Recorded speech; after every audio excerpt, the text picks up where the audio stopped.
Hey nerds, Farmer Jesse here. Welcome to Growers Daily, your daily dose of ecological farming insight. It is Friday, December 12th, 2025, episode 300 of the show, no less. And today we are taking on a cover crop conundrum, giving credit to the people behind the people, and it's Feedback Friday. So let's do it.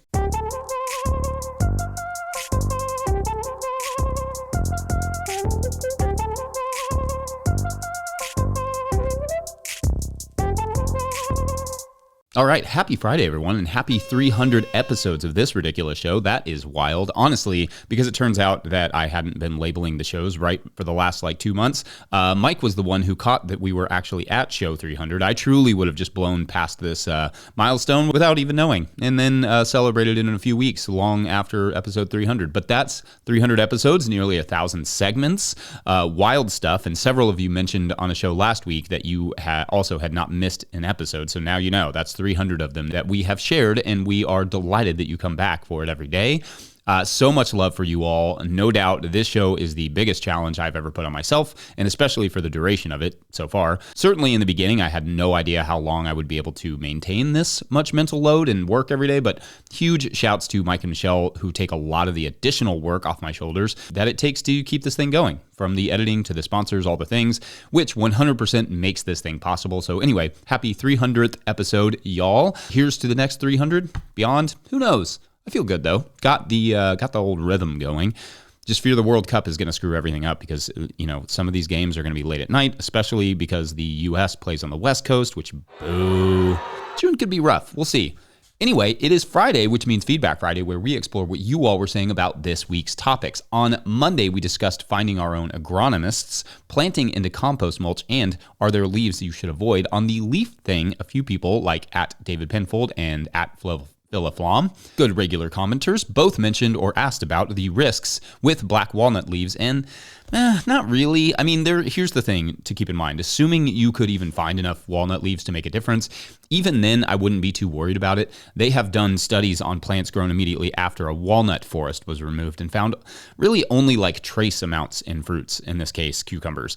It existed, and some plants are more susceptible than others, but a literal forest of walnut trees, that's like the leaves, the roots, all the things, and it wasn't that intense for that long. The germination and growth suppressive chemical juglone does not have an extensive half-life, so even in highly concentrated areas, you're really just talking a few weeks or a few months of concern. But obviously, that will be weather dependent, soil dependent, even walnut species dependent. So in a situation, though, where you do wind up with excessive walnut leaves or wood chips, just compost them for a bit and you should be good to go, or send them to me. I'll take them.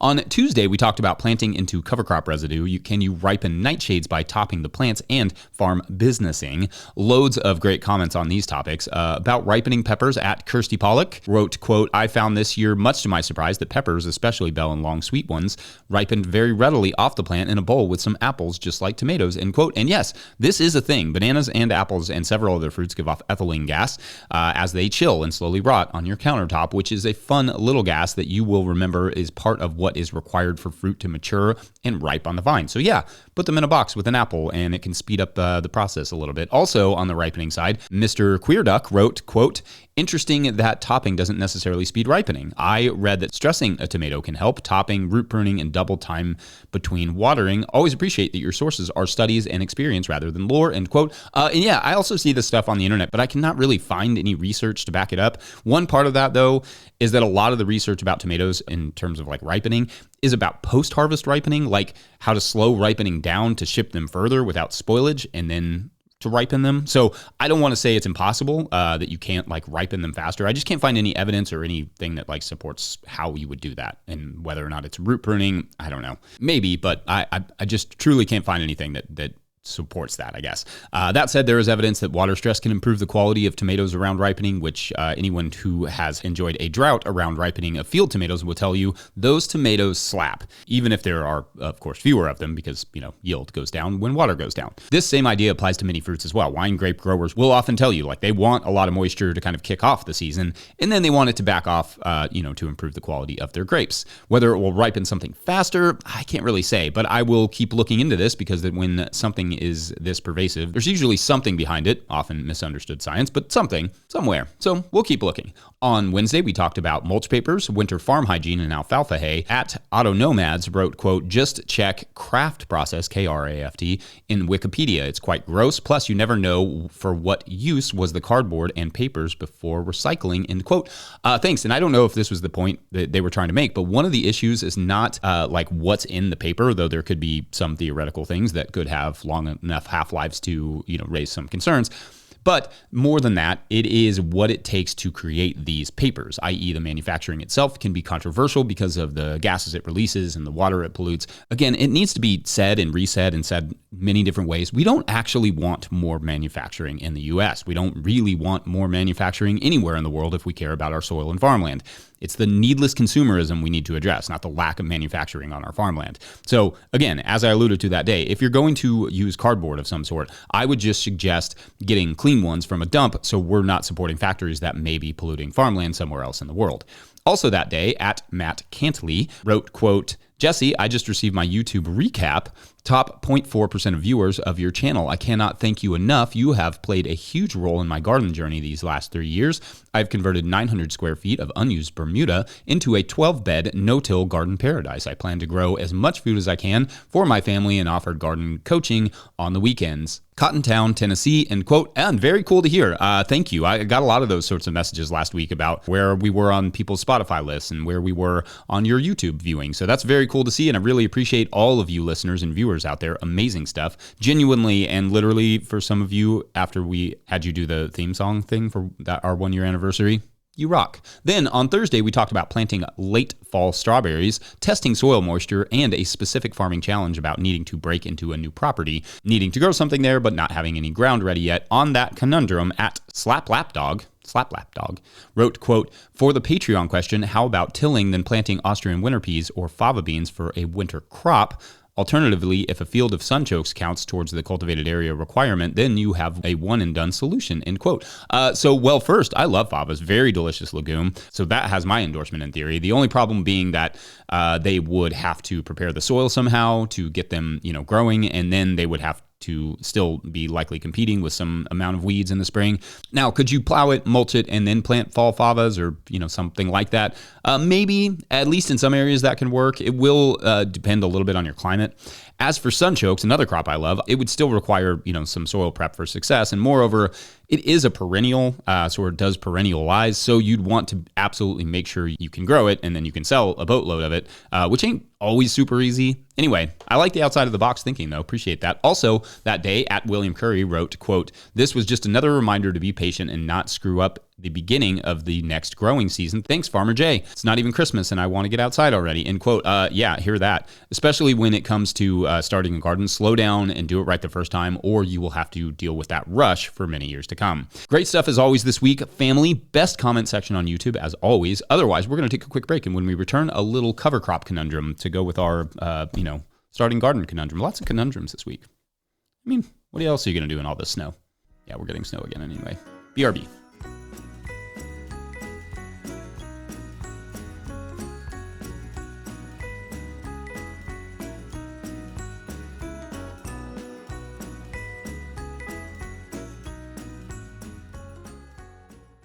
Today's episode is brought to you by Johnny's Selected Seeds. Johnny's Selected Seeds is a proud supporter of Growers Daily. At Johnny's, they do more than sell seeds. They grow them. They trial them to see how they perform on Johnny's research farm in Maine and across the U.S. and Canada. Only the best varieties are added to their catalog and website. When you need proven varieties you can count on and detailed guidance from seedling to harvest, consider Johnny's your trusted growing partner. JohnnySeeds.com. That's JohnnySeeds.com. All right, back to the show. If you, the listener or viewer, are enjoying this podcast, getting even a small amount of value from it, consider supporting our work over at patreon.com/no-till-growers. I will try to get to questions from everywhere the questions come in, but I will always get to your Patreon questions now. Today's Patreon question comes to us from Patreon member Christopher Frazier, who asks, quote, longtime lurker, first-time poster, and just finished my second year of no-till gardening in my backyard. Many years experience with container/raised bed gardening. I live in Tennessee, Zone 7B, and have struggled in both spring and fall this year with cover crops. Could could you give a breakdown of converting generic terms such as early/late spring and late summer, etc., to specific timeframes in relation to frosts? I planted some peas/oats mix from Johnny's September 20th, and they absolutely thrived. Finished covering the rest of the garden September 28th and October 4th, but those only got about 2 inches before the frost set in this week. Both seasons had dark, rainy, and 50 to 65 degrees temperature, that's 10 to 18 degrees Celsius, for a month during those growing periods, and I'm trying to see if I was just unlucky or if I can make adjustments for next year. Thanks in advance for answering this and everything else you do for all of us, end quote. All right, good questions here. Thank you. So, yes, I think I talked a bit about this in the summer, but there is a massive difference when planting cover crops for us in the region we more or less share, though you're a tad bit warmer, between mid-September and early October. I mean, honestly, it's all the difference. Meaning, if you plant the cover crop in mid-September or around the 20th in your case, as you observed, you will get a good stand, it will grow tall, it will die hard, and mulch your winter beds for the winter like a winner. Bingo bango. If you plant that same cover crop in the late month, even just like a couple weeks later, it will germinate but stay small. This, as you can see here, is the pea cover crop I planted in early October, which, if you're still watching on YouTube, you can see is just a few inches tall. And this is the pea cover crop that I planted in mid-September, a couple weeks earlier, beaten back by the hard frosts we've had, but it got tall and happily, it's kind of dead and mulching away. The difference is huge, and a large part of that is simply the daylight and warmth. Crops need both of those things to thrive, and the daylight dives significantly over those 2 or 3 weeks.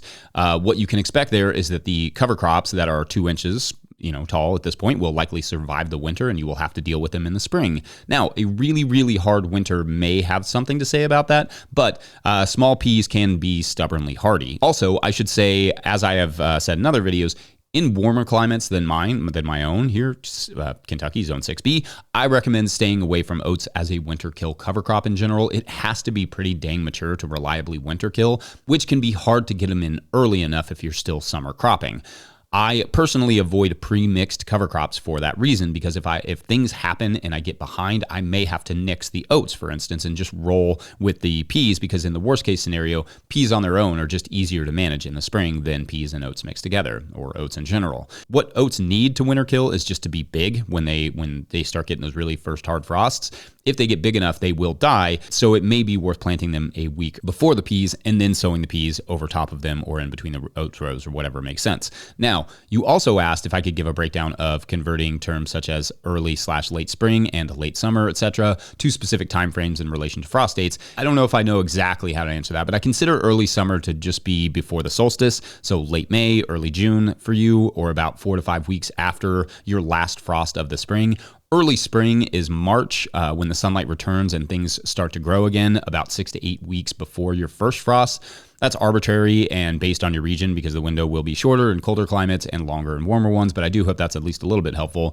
As for late summer, you're really talking about September, which is like fake summer. People think of it as the fall. It is not. It is still the summer, at least in our region. But it is definitely late summer because we're losing all that sunlight. So probably think of late summer as, 4 to 6 weeks before your last frost. Also, there may be years where, summer heat starts in early May, and other years where you can still get a frost at May 10th. We got a freeze on May 12th in 2020, which was just a nice thing to throw on top of all the other madness that year. Otherwise, thanks for the question and best of luck on the cover cropping. We're going to take a quick break, and when we come back, an ode to the ones who make everything possible. Be right back. Today's episode is brought to you by Farmhand. Farmers who partnered with Farmhand say they grew an average of 63% this year because it's more than software. Farmhand is your business coach and assistant, helping to sell out, save time, and grow smarter with real data from real farms, shaping websites that convert, campaigns that sell, and fulfillment systems that run smoothly. Curious what that looks like? Meet the founder, Ari, at farmhand.partners/no-till and see the same insights and support the fastest growing farms rely on every week. That's farmhand.partners/no-till. Today's episode is also brought to you by FarmRaise. Still struggling with your balance sheet? Your lender's asking for a balance sheet and you're stuck with a spreadsheet mess or guessing your numbers? FarmRaise Tracks takes the stress out of farm finance. With one click, you can generate an accurate, up-to-date balance sheet that shows your assets, liabilities, and equity. No accounting degree required. You'll be ready for loan applications, tax season, or just a clearer picture of where your farm stands. Join thousands of farmers using Trax to build stronger businesses. Get 20% off with code NOTIL20 at farmraise.com for the lifetime of your membership. All right, back to the show. All right, so we got a comment this week that sparked a topic I was excited to touch on. It came on Monday from @AmyPeary, who wrote, quote, "Just have to say, I love that you've added the wife shouts every day. Very sweet," and a little heart emoji, end quote. "And thank you, and it was a long overdue addition, honestly, thanking my wife for all that she does. There are very few people throughout history who could have done what they do, no matter how small, like, for instance, a farming/soccer podcast, or how big, like, for instance, a farming/soccer podcast, who did it alone. There is almost always an incredibly hardworking but often unheralded partner behind the scenes, making the life of that person and often that person's kids and family and community possible. Einstein once famously said, 'My wife does my mathematics,' which may have been an understatement. His wife, Maliva Maric, was a great physicist in her own right and is said to have contributed or even possibly come up with some of Einstein's most well-known theories. No doubt she played a role in his success, a big one, and in his renown, but we don't equate genius with this power couple or with her. We just equate it with Einstein himself. Now, there is some speculation that Maliva was perfectly happy with her role, but she was also not given much of a choice, given the substantial patriarchy of the time. I only use that example to explore this idea of just how few things are ever done alone and how much we heap praise on the person who visibly does them and not all the support that they get. How much credit the people who support even inform the leaders, the figures, the celebrities, the podcasters, the farmers, any of the quote-unquote doers of the world, how little recognition their support ever gets, despite their undeniable importance. I can think of countless conversations that Hannah and I have had about things that helped shape how I view the world. Many of the things that I've talked about on this show, we will have long, thoughtful conversations that help to color much of who I am and what I discuss here. I am not Farmer Jesse without Farmer Hannah. Our farm does not run without her, our family, our house, the show. Hannah makes it all possible. And I think it's important that we all take a regular moment to recognize the people who make our lives possible. I hope I help make her life possible as well. I always say that the key to a healthy relationship, I think, is to always be doing more for them than they do for you. And although I know that's not possible, especially given the mountain of work that Hannah handles every day, but I try, I think about it, I'm conscious of it, and thanking her on the show came way too belatedly because I'm not always good at recognizing the opportunities. I have to give her the credit that she deserves. But the other thing about relationships is that they are like anything. Over time, if you care about it enough and you work hard at it, you'll get better at being in one. Anyway, shouts to my wonderful wife, Hannah, and all the partners out there who don't get the credit for the world that they prop up. Hannah and I have our 14th wedding anniversary coming up. I don't know how I got so lucky. Let me know your thoughts on the people not just behind the scenes, but the people who make the scenes even possible at all. Otherwise, we're going to peace out Friday and peace out for episode 300. I got some snow to attend to. Here's to the next how many ever we do. Don't forget, No Till Growers is now officially a nonprofit 501c3, so donations are tax deductible and greatly appreciated. You can learn more about how to do that in the show notes. Please make sure to like and subscribe and or follow wherever you're getting this podcast. That's an easy way to help us out. Enormous thank you to all of our show sponsors, and if you'd ever like to sponsor the show, you can reach out to Farmer Michelle at notillgrowers.com. Huge shouts to Willie Breeding for the theme music, Mike Hilbert for the production help and editing, and my wife, Hannah, for absolutely everything in the world. Also, shouts to Epidemic Sound for the background music that you can hear. Pick up a hat or a copy of my book, The Living Soil Handbook, at notillgrowers.com to support this work. Big thank you to everyone over at patreon.com/notillgrowers, where at a certain level, or if you just bump up from one level to another, or you sign up in the month of December, you get a shout out on the show. So big shout outs today to Patrick Weaver. Always keeping Fridays alive, Patrick is. Shouts to Patrick. All right, so this week's story, as you will remember from way back on Wednesday, because we skipped Thursday, we didn't have any new signups. Anyway, our hero Sleeves just wanted to garden, but living in New York City, that was a hard proposition, and no one wanted to give this kid a place to grow food. No one until he met Sour Paul, who was renegade gardening, also sometimes called guerrilla gardening, but Paul marches kind of to the beat of his own drum. Anyway, they spent the summer growing food, but there was also this one plant Sour Paul went and checked on every morning in the spring, a bean he planted near a tall building downtown. It sprouted pretty quickly, but it was kind of a little bean at first. And then finally, after about, a couple weeks, the plant exploded in size and climbed straight up the side of this building. The next morning, to Sleeves' surprise, Sour Paul just started climbing it. And he turned around and he asked, "You coming?" And so Sleeves ascended with him hundreds of feet in the air. Sour Paul was not super good about safety. He's not the most safety conscious person in the world. Anyway, that's for a different story. But where at the top of this massive beanstalk was not like giants, like in other, at the end of other beanstalks, but rather a rooftop full of deep soil that no one knew about. And so they got to work gardening there, growing food, parachuting it down. And so Sleeves had found his place in the world. Anywhere. All right, that's kind of a fun ending. All right, anyway, thanks for watching and or listening. We'll see you on Monday.